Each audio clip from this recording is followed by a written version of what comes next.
Welcome to the message of the Bible GPS. As I've said last Sunday or last week, that we're going to have a special guest here, and he's a friend of mine. We met many years ago. His name is Donnie Veldsman, and he is from the University of Pretoria, from the Faculty of Theology and Religion, and he's the head of the Department of Systematic and Historical Theology. And I have decided to ask him to journey with us during this Christmas season, and we will be focusing on 4 themes for our Christmas season, and it relates very well to the message of Christmas. The first one, and this will be today, we will focus on grace. Then the next message will be love. The next one will be joy, and our last message for Christmas will be the peace of God. But Donnie, I would like to give over to you. It's so nice to have you with us. And just to help us to focus on grace, people use the word grace so easily in their daily language, and maybe to help us a better understanding of how grace can help us to move forward and to live a Christmas journey that is relevant, especially for our kids who many times feel so disillusioned with life, and how grace can help us to move forward. Lucas, thank you for having me, inviting me across the oceans. Yes, we know one another most probably more than 20 years. Met in the army in South Africa, and since then I've always enjoyed your theological initiatives when you were a minister in Natal and then later moved on to Canada. And I've always deeply respected your initiatives, your curiosity, your theological curiosity, and especially also the way in which you like to communicate the deep truths of the gospel and make it accessible to everyone, to make it insightful. I've always enjoyed that tremendously. If you ask me to talk about the 4 themes, I'm not a specialist on the 4 themes as such. I thought I would share with you some of the insights that I'm working with in general, and try to make it specific in terms of grace towards the end. But I'm first going to say a few introductory remarks that if I talk in this way, that people will understand, but why do I talk in this different way about the theme that you've asked me in this Christmas time, the themes, the 4 words, to speak about them. The first thing that will be important, where am I speaking from? And this is not my own formulation. It's a formulation from the French theologian, philosopher Ricoeur. When he started his lectures, his summer lectures, he would ask his students, where are you speaking from? Why is this important? It sounds so very subjective. The angle, if we want to get to objectivity, and I would not use the word objectivity that easily, I'll rather talk about intersubjectivity, is to start with the subject and what the subject is experiencing, feeling, and in the way that they are behaving. Because if we have that put into words in our sense making of the world, it helps us to come to a understanding of one another, to broaden my own subjective feelings in a constructive manner, so that I can understand my feelings, the way that I think about things, feel about things. And I'm going to come back to this knowing feelingly and feelingly knowing, that we can understand that is the best angle towards intersubjectivity. And it's through intersubjectivity that we can develop a more mature discernment in terms of insight into what we are talking about and what we are saying about a specific theme. Before I start with where am I speaking from, I would just like to share with you my attitude in these difficult times of COVID, where I think we as Christians, as the church, as theologians that are reflecting on the grace of God in this specific case, I'd like to use just a very short story to to explain my angle and the attitude that I have towards addressing these themes.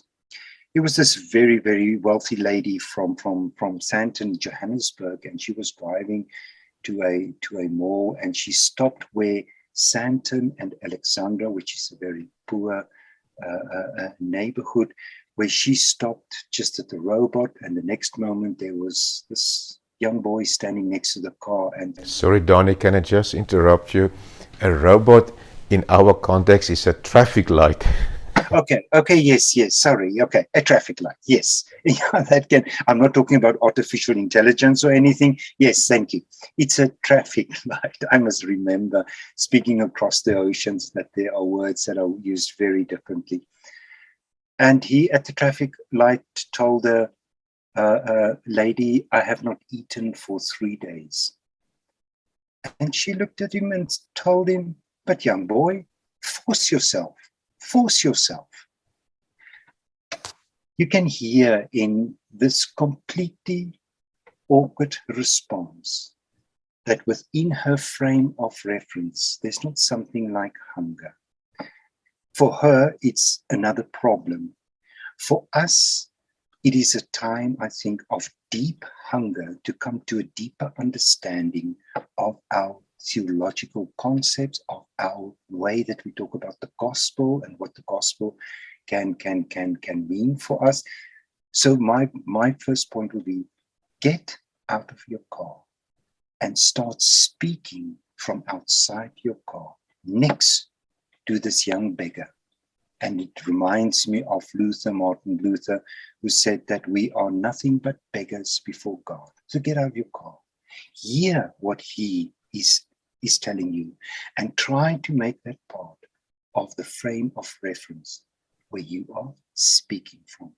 I'm speaking from the context of Africa, specifically South Africa. It's a context of a society that has to live every day through deep hurt, has to work with very, very entrenched injustices, a society that knows vulnerability, whether it's politically, of all kinds of things happening, bad things happening there, economically, and so forth. But I also work in the shadow of the cradle of humankind. And that I explicitly want to mention because I work from evolutionary perspectives. We don't engage very often. It still happens sometimes. Is evolution true? Did evolution happen in what way or the other? I work from evolutionary perspectives. And we take that to reconceptualize our religious experiences from this very specific perspective. If I then, and this is why I spell this out in terms of sense making, it is important when we are going to make sense of the things that we talk about, that we work from embodied personhood in our sense making, meaning all our senses play a role, play some kind of role in our understanding of life. To just say it very briefly, if I spell out the meaning of life, then the consonants, and there are many of them, is affectivity. It is our mood, it is our feelings, it's our emotions. It's part and parcel of who we are. And it is part of our sense making. If we then want to say what is the meaning of life, then the vowels, and they're only a few, are rationality, cognitivity. And the two is in one. The moment we start talking about life and making sense of life, the two is in one. It's almost like saying, and please don't misunderstand this, our hearts find that our brains are located in our hearts. Our brains are in our hearts. I know this is a very perhaps inapt way of saying it, but it just wants to stress the sense of what I'm trying to say. I work then within the theology science context, where I want to be a conversation specialist, taking those insights from our theological understanding resting on, embedded in the historic documents, the historical documents of Christianity, which is the Bible, the Old and the New Testament. So when I start with anything, and that to me is in line with my Reformed tradition, because we have to acknowledge the fact that if we work in the Reformed tradition, it will differ from how people work in a charismatic tradition. It will differ from how people will work in a Roman Catholic manner when they address certain issues or take on the explanation of deep gospel truths. And that is not something that we have to say, we have to get that out of the way. It brings about the richness and the choir of voices that we have, almost like a symphony of bringing our praise and thanks to God. That is how I see my spelling out of the where I am speaking from. So if I then focus in saying, I go back to the sources, the Greek and the Hebrew text, to see what would the words say for us from the context that they come. It has to do with the Reformed slogan of Semper Reformanda. It's not changing to the times, which is often used. We have to adapt to new circumstances. We have to adapt in this COVID time to all kinds of new experiences, new challenges. It is going back to our sources, and for different times, see how the Bible remains the source that can give us information, can give us insight, can give us wisdom to act in the period that we are. You ask me then about the word once. I go back to the Hebrew root form. There's a two-letter, I will call it the parent root of the root form for grace in the Old Testament. My pronunciations are not always that good.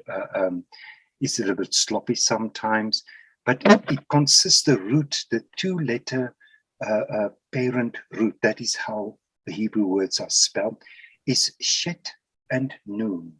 Shet and Nun. And Shet has to do with a private place of refuge. It is a fenced and a protected sanctuary. That is what Shet stands for.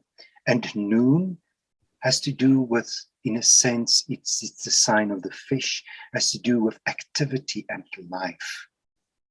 Now, are we close to the word grace yet? Wait, we have to have patience. Now, this two-letter parent root, you can then say it is like pitching a tent to camp. That is how the word was used in its original context. But then we find a second verbal root, and that is the word that we know as grace, to have mercy, to be gracious. And it has the connotation or the meanings of being lifted up, to heal, finding refuge, to find strength, finding protection. The word grace, that goes back to a root form, actually meaning to pitch a tent, becomes, in that metaphoric sense, a beautiful content when we see grace as finding a place of safety, of experiencing healing, of being lifted up. If we go to the Greek term, we find with chare or charein or charis that it has this very strong connotation of goodwill in the one context, loving kindness in another context, favor. And if I have to interpret this, I will go to our Confessions of Faith, the Heidelberg Catechisms, and I read a sentence with question 1, which says, what is your only comfort in life and death? What is your only comfort? Now, this translation of the word comfort comes from a German word, Trost. And Trost is translated here as comfort. But the etymological background of the word of Trost is to be lifted up, to have the courage to to groan forward, to go forward in a life. And I find this fascinating. In this sense, if I then stand back and look at the word when we talk about God's grace, I interpret that from a theology science context in the sense that God has provided in life a vast range of all possibilities that we need for being lifted up, to be able to go forward in life. It lies in food, it lies in shelter, it lies in the laws of nature. God has provided in the laws of nature, that is incarnated grace, that we can have a life. But that is not to say that if we then talk about grace, we find it in our everyday language, that people will often say if something bad has happened and they survived it, it was through God's grace. There we very often find that it's abused, because in that same accident, 2 other people were killed. So was God not gracious towards them and only to Peter or to Susan? Grace does not have the basic meaning how it's used when it has to do with providing life possibilities. The fact that Peter can now, on the other side of the accident, is indeed God's grace to take on new life possibilities. We often hear that people has been hurt badly in an accident, perhaps lost a leg or an arm, and there are possibilities in life that they can continue with their life, take life on as such. Grace does not mean in the first place God showing God's loving kindness. If we read through the Old Testament, how many different ways God was there when bad things happened for his people. God was there when in Jesus Christ, when Jesus Christ said, God, it's through your grace that I'm taking on the cross. God has sent his son, and that is the message, the core message. And this is what we also celebrate in Christmas time, to be born in a cradle for us, and to give God's grace a face. In facing life, we've been given a face. The possibilities are there. The laws of nature are there. We live in a symbolic universe in which we want to make sense of life. And of all of that, God's grace is a concrete part. We can see that. We can see that in the sun, and when the sun comes up at a certain specific time of the day, that is grace concretely. We can see that when people, after very, very hurtful times, does not want to remain a sufferer in these circumstances, but not want to be a victim, but wants to get on the other side, wants to get beyond this suffering. And in that sense, I understand the grace of God. It takes on as many faces as we have people. It does not mean that everything, I know this comes from a different understanding of God, that everything happens according to God's plan. If we look at the way that creation is put together, there's a space that indeed God has entrusted to us, where life itself happens. And it is rather disturbing if we then ask ourselves, and that becomes a very different question, but how must we understand everything that happens? Isn't it like a chessboard where God moves everything, every person? No, it's not. It's another perspective. If we then look at the way that the history of Israel, how things have been put into words in the Gospels and with Paul, to understand God's grace as these concrete realizations of life possibilities. And in that, the cross stands for everything that happens. That is the deepest message of God sending his son. that the cross stands for the sophistication of God's creation, and in the sophistication, things can go wrong. Things do not turn out well. Things sometimes ask of us God's strength to see it through under very, very tiring circumstances. So therefore, in Christmas time, I ask God in my own personal life, in very difficult circumstances that we are also experiencing now, to give me a bigger heart.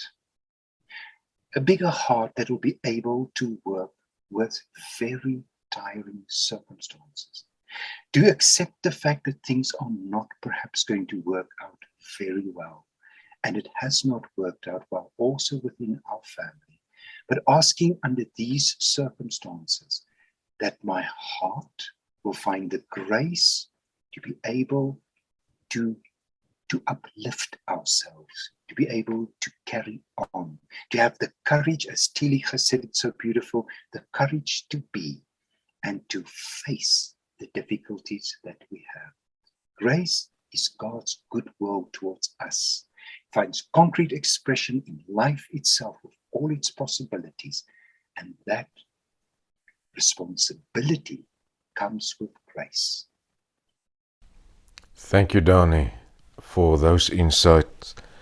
If you don't mind, can I close with a prayer, Donnie? Please do. Please do. Thank you.